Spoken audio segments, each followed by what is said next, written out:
This scene in the Chainsaw Man movie is crucial to understanding the Reze arc, and it doesn't even feature any of the characters or dialogue. Welcome back to ScreenCrush, I'm Ryan Airy, and today we are going to explain the pivotal moment from last year's Chainsaw Man, the Reze arc. Now, this movie is a beautiful tragedy that was definitely snubbed for an Oscar nom, but hey, that's a topic for another video. The one scene that fans can't get out of their heads is all thanks to a spider and a butterfly. Now, we're going to break down what this late night swim really means and the different interpretations of this metaphor that expand on every character in the film. Now, in case you missed our recap of season 1, here is a quick bit of context before we get to the scene. Denji is a poor orphan who's been taken advantage of for most of his life. He was forced to hunt devils for the Yakuza before befriending the Chainsaw Devil. As soon as he frees himself from the Yakuza, he becomes a pawn for public safety and its leader, Miss Makima.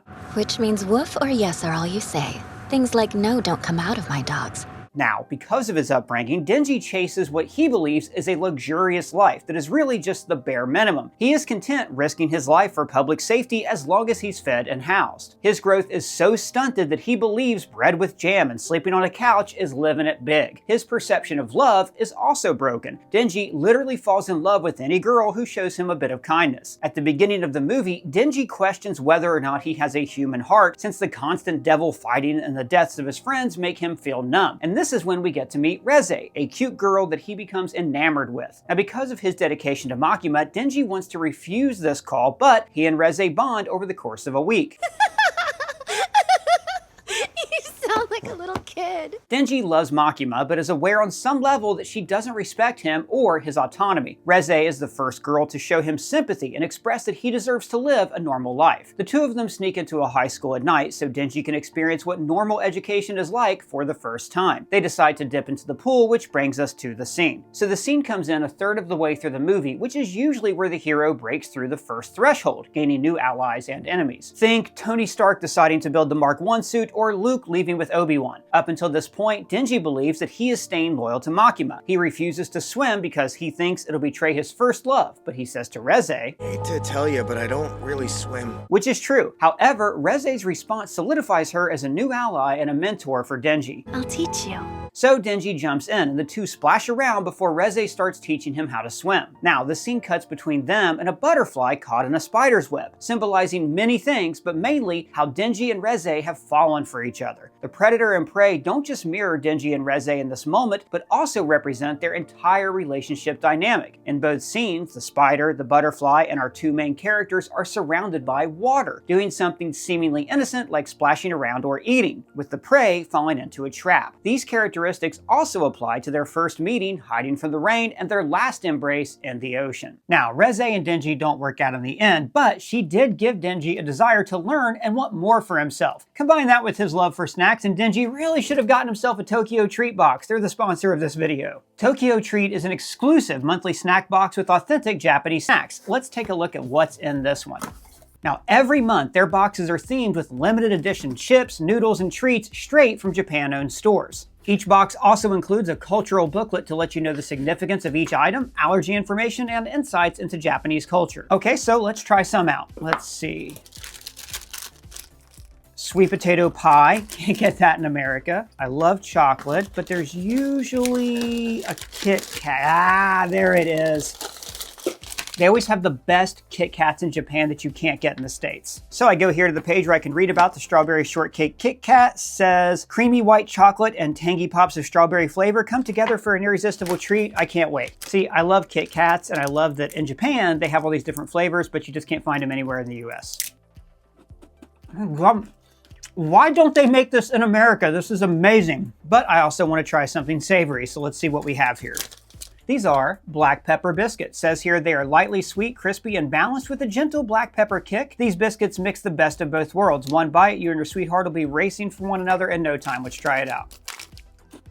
It's amazing. And again, I've never tasted anything like this before. Guys, Tokyo Treat is the perfect gift for any anime fan or anybody just looking to experience Japan from home. February's theme is for Valentine's Day, so this box will be perfect to share with your special someone. There's also just an incredible variety of stuff in here. Like, I love how much stuff you get in every box. So whether you're treating yourself or surprising someone, Tokyo Treat has you covered. You can check out their Valentine's deals through the link below or use our code on screen right now to get $5 off your first box. You won't regret it. I love Tokyo treat. Now, back to what I was saying. So now let's go through the significance of the spider and the butterfly. The most obvious read is that Reze represents the spider, while Denji represents being caught in her web. Before Denji jumps in the water, we see an establishing shot of the spider alone on its web. Simultaneously, Reze wades alone in the pool, inviting him in. Denji being the butterfly is also significant to this point in the timeline. Meeting Reze has changed him, like a caterpillar going through metamorphosis. From this point on, Denji wants to learn. He wants to truly love someone. He wants to live for himself just as much as he lives in service of others. Everybody's after my chainsaw heart! What about my heart?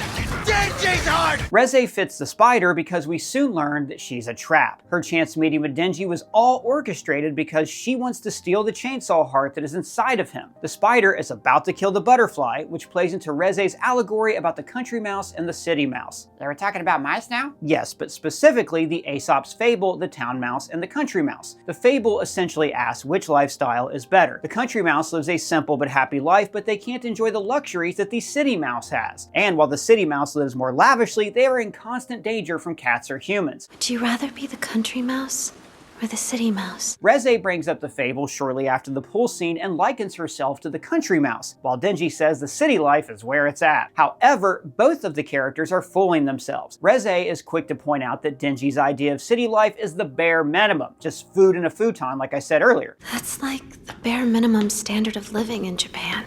Not something you should celebrate.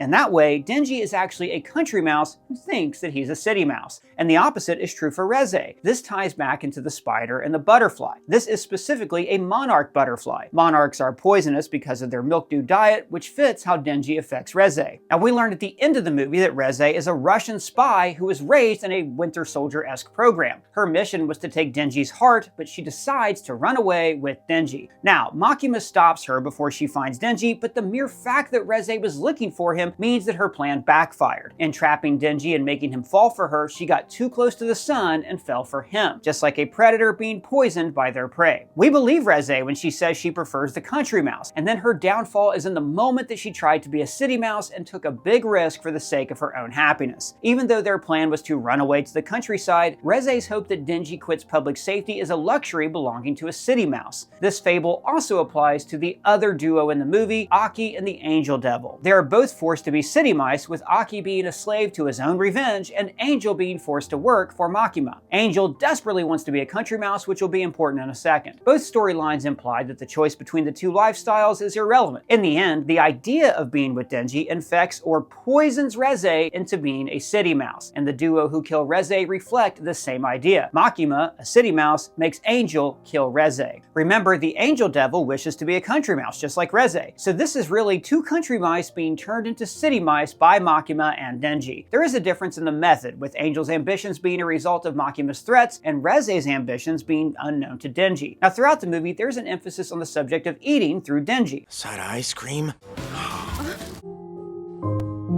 Looking at the pool scene through the lens of eating, the roles work in reverse, with Reze as the butterfly and Denji as the spider. Now, we've already talked about how Denji's relationship to eating shapes his choices. In this scene, the spider eats as just an average part of the cycle of life. It's not malicious in any way, it's just trying to survive, much like Denji's reasoning for staying with public safety. Is it really a good place? Sure, I mean, it's pretty much cool as shit. Those guys feed me 3 meals a day. There's also a lot of importance placed on the idea of eating with the Chainsaw Devil, but we won't get into that to avoid spoilers. If you know, you know. Now, Reze fits the butterfly motif as well. She might have deceived Denji, but she fell for him just as hard because the mission changed her, kind of like how butterflies disguise themselves in nature and go through metamorphosis. Later on the beach, she says, Every time I touched you or smiled at you, it was a lie, part of my performance. I even trained myself to blush.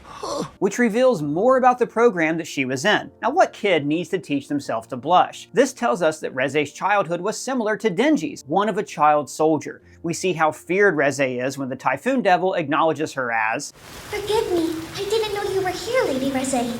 And Reze also takes no joy in killing. When she strangles the mugger, she sings a Russian poem like she's trying to calm herself, or like the song is her trigger phrase. In the bonus book for the movie, Chainsaw Man's author confirmed that every explosion Reze launches still hurts her. She is not immune to the damage, so you can see why she wanted to run away and stop being someone else's weapon. This is also why transforming into the Bomb Devil was her last resort. All of these hardships take a turn after Reze spends time with Denji. Even though it was all a ruse, Reze learned that there's other people who can relate to the horrors that she witnessed as a kid. She tries to self-sabotage and denies it all when she says she was lying, but Denji sees right through her when he replies with, "You can tell yourself what we had was a lie, but some of it was real, like that swimming lesson." All of this coalesces in her last words when she looks to relate to Denji. I wonder why I didn't kill you the first time we met. To be honest, I never had the chance to go to school either.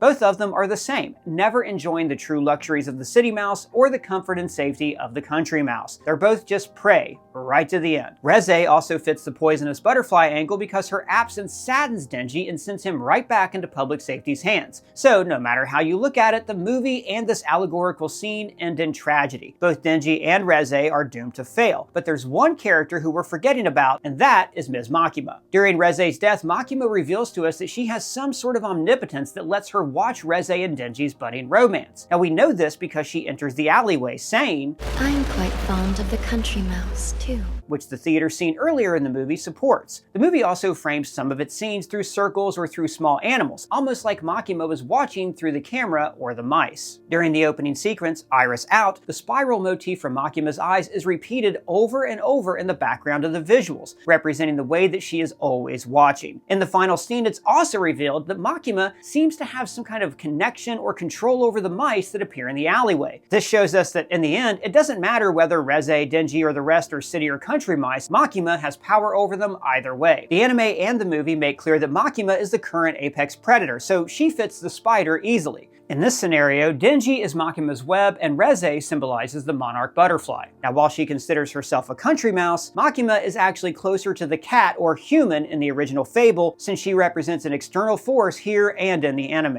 Denji as the web is pretty self-explanatory. He might believe Makima is a love interest, but she's been slowly manipulating him throughout the show. Makima leads him on and promises him dates, like a web weaver creating new nodes on a tapestry. So if you prove me right and execute the gun devil, you may tell me any wish you have, and I'll ensure that it comes true. And finally, Reze represents the monarch for all the same reasons as before. She was enticed by Denji and fell into Makima's web. Makima used the bait of something that Reze wanted, love and a normal life, to capture her and to kill her once and for all. Without getting into the manga spoilers, the poisonous butterfly aspect works too, since the events of this movie have a huge ripple effect for the next few arcs. Now keep in mind, this scene is completely new to the movie. In just 4 shots over 15 seconds, the movie can be interpreted in so many different ways. That's not even getting into how Aki's story plays into the idea of being trapped, but that's a lot harder to talk about without spoiling the books. So what do you guys think? Is there an interpretation or detail that we overlooked? Huge shout out to the writer of this video, Ethan Ng. You can tell him if he's missed anything in the comments, or feel free to join our Discord or find us in our social links below. And thanks again to Tokyo Treat for sponsoring this video. The link for that is in the description. For ScreenCrush,